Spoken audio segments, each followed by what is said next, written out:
गौरव भाटिया, विपक्ष कह रहा है ये हमटी डमटी वाला बजट है, कोई कह रहा है ये फेकू और लपेटू बजट है, लेकिन इस बीच में इकोनॉमिस्ट कह रहे हैं कि ये न्यू इंडिया की न्यू ग्रोथ वाला बजट है। देखिए, सर्वप्रथम तो हम लोग विपक्ष क्या कह रहा है इस पे अमीश जी आएंगे। फेंकू कौन है, लपेटेगा कौन, गार्बेज, इस पे आएंगे। लेकिन आज मैं समझता हूं पूरे भारत ने देखा है कि एक विश्वसनीय नेतृत्व भारत के लिए कैसे दूरदर्शी भी होगा और वो बजट लाएगा जो विकसित भारत का केवल सपना नहीं देखता है, विकसित भारत को चरितार्थ करता है। और जो बातें मैं आपको बताऊंगा, कुछ मुख्य बिंदु आप उस पर जरूर ध्यान रखिएगा। सबसे पहले हमने देखा था पिछले साल कैपेक्स एक्सपेंडिचर ये 11,11,000 करोड़ करा गया था। अगर इसकी तुलना करें 13-14 में जब कांग्रेस की सरकार थी तो ये मात्र 2 लाख करोड़ था। 2 लाख करोड़, 11,11,000 करोड़। इस बार उसे और बढ़ा के 12,20,000 करोड़ कर दिया गया है। यह दिखाता है कैसे विकसित भारत का निर्माण होगा। दूसरी बड़ी बात, देखिए, किसानों की बात ये लोग करते थे, लेकिन किसानों के लिए इन्होंने कुछ किया नहीं। इस बजट में किसानों के लिए करीब 65,000 करोड़ रुपए जो प्रधानमंत्री किसान सम्मान निधि है केवल उसके लिए है। और इसके अलावा जो एग्रीकल्चर बजट है ये कितना है अमीश जी, 1,62,000। जी गौरव भाटिया, क्विकली इसकी तुलना कांग्रेस के बजट से करते हैं। एग्रीकल्चर का बजट 27,000 करोड़ होता था, कहां 27,000 करोड़। देखिए गौरव, देखिए, आप कांग्रेस से आप तुलना करिए, लेकिन कांग्रेस का लास्ट बजट आए हुए अब लगभग 12 से 13 साल हो गए। Point number 1। Point number two, अब काफी अरसे से भारतीय जनता पार्टी की सरकार है, इकोनॉमी में भी ग्रोथ हुई है और भारत की इकोनॉमी का साइज भी बढ़ गया है। तो कहीं ना कहीं ये डिफरेंशिएटर थोड़े दूसरी तरफ चले जाते हैं। मैं पॉइंट पर आता हूं, अब मैं कांग्रेस से प्रश्न ले लेता हूं। I will come back to you Gaurav Bhatia. क्या आपको लगता है, क्या 2 नंबर और दे दो फिर आप चले जाइएगा। हाँ बोलिए, क्विकली कंप्लीट योरसेल्फ। 2 बातें और। जी 10 सेकंड। देखिए अमीर जी, मैं आपकी बात से सहमत हूं। आप जो कह रहे हैं कि भाई 11 साल पहले, 12 साल पहले क्या नंबर है, लेकिन जो मैं तुलनात्मक अध्ययन करके आपको नंबर दे रहा हूं ये 5 गुना, 7 गुना, 8 गुना है। तो कम से कम ये तो जानिए कि जिस रफ्तार से इकॉनमी नहीं बढ़ी उससे ज्यादा हमने सुनिश्चित किया जो मुख्य क्षेत्र है वहां पे बजट जाए और इकॉनमी भी 7% की दर से बढ़े। अब मैं आपको एक आंकड़ा देता हूं डिफेंस का। ऑपरेशन सिंदूर हमने देखा। अमीर जी, आपको खुशी होगी जान के, आप भी दिखा रहे थे, आपने पेंशन का आंकड़ा भी जोड़ा है, लेकिन अगर उसको हटा के सिर्फ डिफेंस बजट पे देखें तो अब 5,95,000 करोड़ जी ये आज तक का कीर्तिमान है। और ये इसलिए है क्योंकि भारत की सेना को बुलेट प्रूफ जैकेट चाहिए, अस्त्र शस्त्र बड़ा है। रक्षा बजट में अराउंड 15% का ओवरऑल इजाफा, और अगर हम पेंशन को निकाल ले तो 21% का इजाफा बड़ा है। वो एक बड़ी है। आर्थिक तरक्की के साथ साथ रक्षा पे भी जोर है, और आई थिंक ऑपोजिशन ने भी इसका स्वागत किया है। लेकिन जिस तरह के बयान आए हैं अतुल लॉन्धे, ऐसा लगता है कि ऑपोजिशन अच्छे को अच्छा कहना नहीं चाहती। कहीं ना कहीं वर्ल्ड वाइड इकोनॉमीज में हम देख रहे हैं किस तरह का स्लंप है, किस तरह का डाउनसाइड है। उसके बीच में भारत की कश्ती या भारत का जहाज ठीक तरीके से निकल रहा है। यह अपने आप में बड़ी बात है। Your take on this budget, 50 seconds. ऐसा है अनिश जी कि हम कह दें और आप कह दें और हम सुन ले, ऐसी आपकी इच्छा होती होगी तो फिर तो फ्लिप साइड तो देखा ही नहीं जाएगा।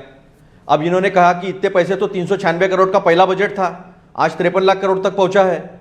हमारे वक्त भी 25 लाख करोड़ के आसपास था। तो ये कहने की बात है कि इन्फ्लेशन कितना है और क्या परसेंटेज था। हमारे वक्त 17% जो है डिफेंस में हम लोग करते थे खर्चा, ये 13% पे है। यूपीए के टाइम में एजुकेशन पे 4.7% तक बजट गया था, ये लोग 2.5% पर आए हैं। तो ऐसे कई आंकड़े हैं जो मैं दिखा सकता हूं कि स्पष्ट कर देगा कि आप कहां पर हो। अब देखिए एफआईआई का आउटफ्लो कितना जम के है, फॉरेन इंस्टीट्यूशनल इन्वेस्टमेंट कितना जम के और पैसा बाहर लेके जा रहा है। हमारे यहाँ एफडीआई निगेटिव है। कॉर्पोरेट सेक्टर के ऊपर जो बातें इकोनॉमिक सर्वे में लिखी है सबक दिया है। मुझे लगा कहीं ना कहीं अदानी जी की, अंबानी जी की तारीफ होगी। तारीफ हम अदानी अंबानी जी की नहीं थी, उनको दो बातें सुनाने वाली बातें थी इकोनॉमिक सर्वे में। सब पेज नंबर 702 से पेज नंबर 709 में एक बार जाकर देख लो कि कोरियन कंपनीज की तारीफ हो रही, वहां पे अमेरिकन कंपनीज की तारीफ हो रही, लेकिन हमारी कंपनियां राष्ट्रभक्ति वाली नहीं है, ये बताया गया। अभी इनमें देखिए इनकम टैक्स में इनका कितना रेवेन्यू आना चाहिए था, 1,43,000 8,000 करोड़ आया है, 1,12,35,171, 14 लाख आना चाहिए था, 12 लाख आया।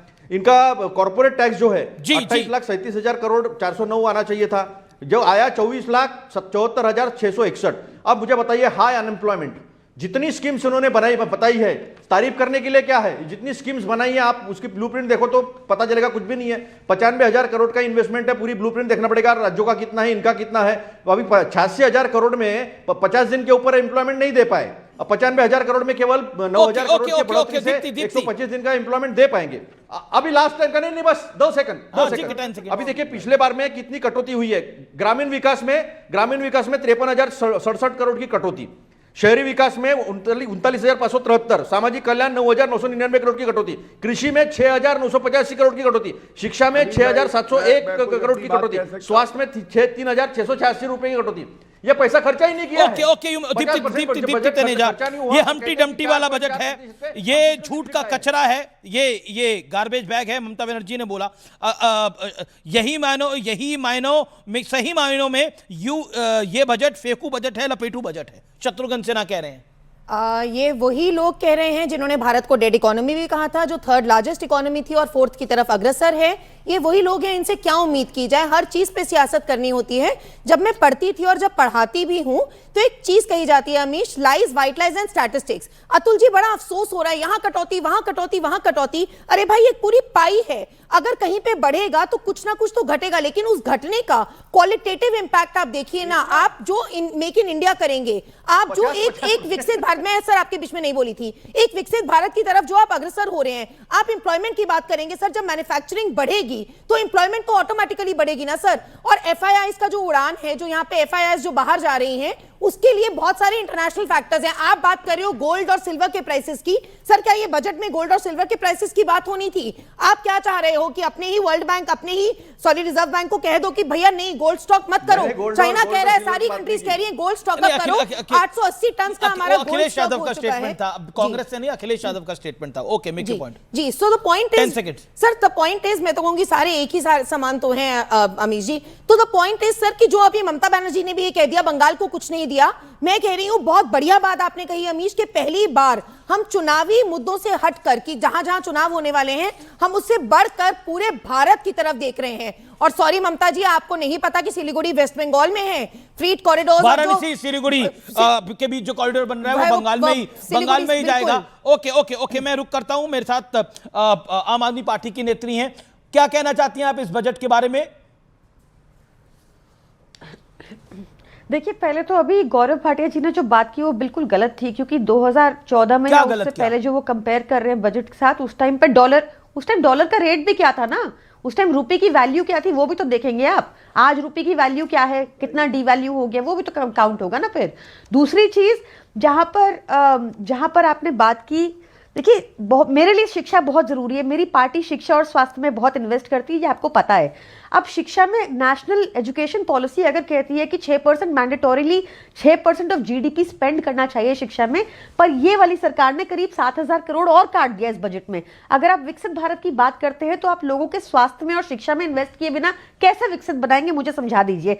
आप कह रहे हैं अब मैन्युफैक्चरिंग बढ़ेगी, पिछले 11 साल का रिकॉर्ड भी तो देखेंगे, जो मैन्युफैक्चरिंग 15% से या तो घट रही है या उसी पे टिकी हुई है, बढ़ी नहीं। ऐसा क्या हुआ आपकी पॉलिसीज में, इस पर भी तो चर्चा होनी चाहिए।